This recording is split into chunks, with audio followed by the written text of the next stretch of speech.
नमस्ते भारत। मैंने आपको वादा किया था कि मैं आपके सामने पंच महाभूत शिवलिंगों के बारे में कुछ जानकारियां लेकर आऊंगा और आज मैं उसी वादे को पूरा करते हुए पंच महाभूत शिवलिंगों की जानकारी लेकर प्रस्तुत हुआ हूं। मैंने पिछले वीडियो में आपको वास्तु की कुछ अद्भुत गणित जो हमारे भारत की विद्या थी, जो एक रेखा में एक अशांश देशांतर रेखा में बने हुए 7 शिवलिंग 7 चक्रों के बारे में बताया था आपको। उसके 7 लिंगों के मध्य के 2 लिंग अर्थात रामेश्वर और केदारनाथ के बीच में पंच महाभूत शिवलिंग हैं। आज मैं उनकी जानकारी आपके सामने लेकर आया हूँ।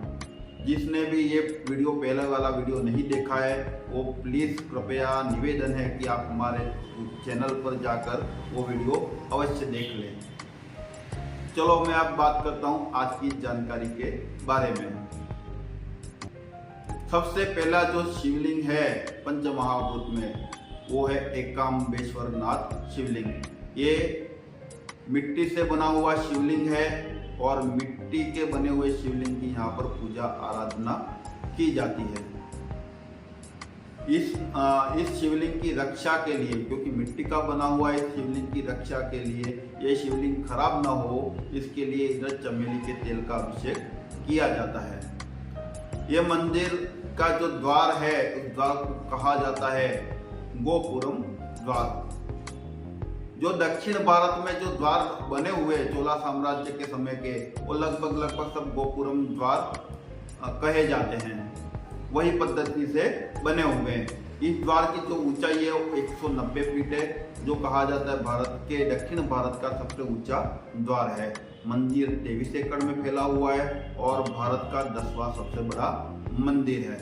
चलो कुछ कहानी के साथ मंदिर के बारे में समझते हैं। कहा जाता है कि देवी पार्वती जी यहाँ पर तपस्या कर रही थी और उनकी तपस्या को भंग करने के लिए शिव जी ने गंगा माता को आह्वान करके आदेश दिया कि जाइए आप देवी पार्वती जी की तपस्या को भंग करके आइए। तब गंगा माँ ने अपनी एक जल की धारा यहाँ पर छोड़ी थी।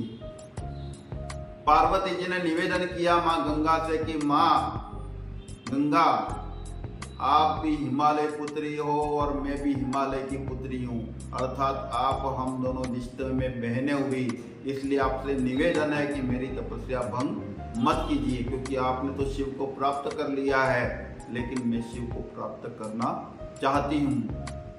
शिवोहम शिवोहम शिवोहम का उच्चारण किया।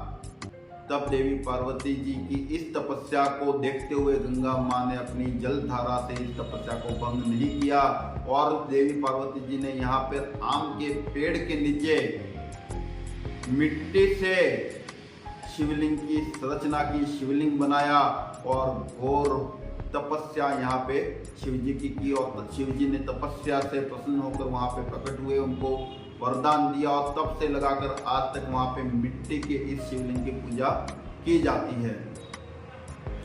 यहाँ सीखने जैसी चीज ये है, इस पूरी कहानी का सार ये है कि भगवान को प्रसन्न करने के लिए कोई बड़े बड़े शिवलिंग मूर्ति स्थापित करने की आवश्यकता नहीं है।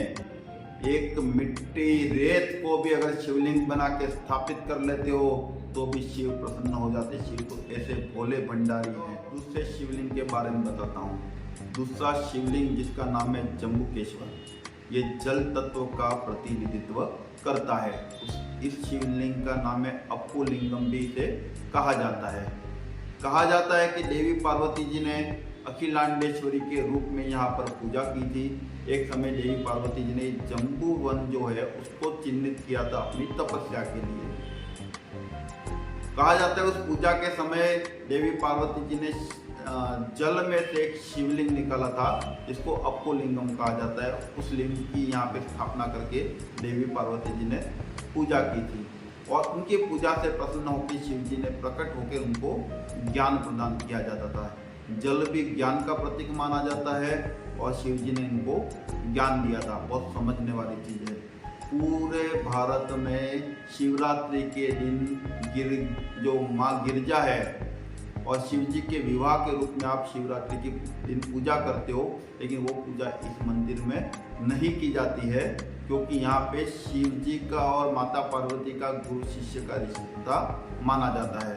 इन दोनों की मूर्तियाँ साथ में भी नहीं है, ये मूर्तियाँ आमने सामने रखी गई है यहाँ पर। और गुरु शिष्य की बारे में एक रिश्ता ये भी है और इसके बारे में यहाँ बताने का प्रयास किया गया है इस मंदिर के द्वारा। मतलब एक व्यक्ति के साथ आपके कितने रिश्ते हो सकते हैं वो हमें समझने की यहाँ पर ज़रूरत है। जल ज्ञान का भी प्रतीक है, तो यहाँ पे ज्ञान की प्राप्ति माता पार्वती जी को हुई थी। अब इस मंदिर के बारे में कुछ और तथ्य भी समझ लेते हैं। ये मंदिर जो है वो 18 एकड़ में फैला हुआ है। भारत का 13वां सबसे बड़ा मंदिर है।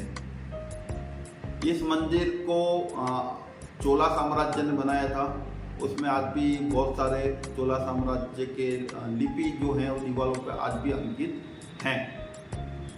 ऐसे तो ये सब मंदिर 3004 साल पुराने ही है, लेकिन यहाँ पे ही चोला साम्राज्य वालों ने पुनः निर्मित इस मंदिर को किया था। उन्होंने अपने शिलालेख उस दीवारों पर लिखे हुए हैं।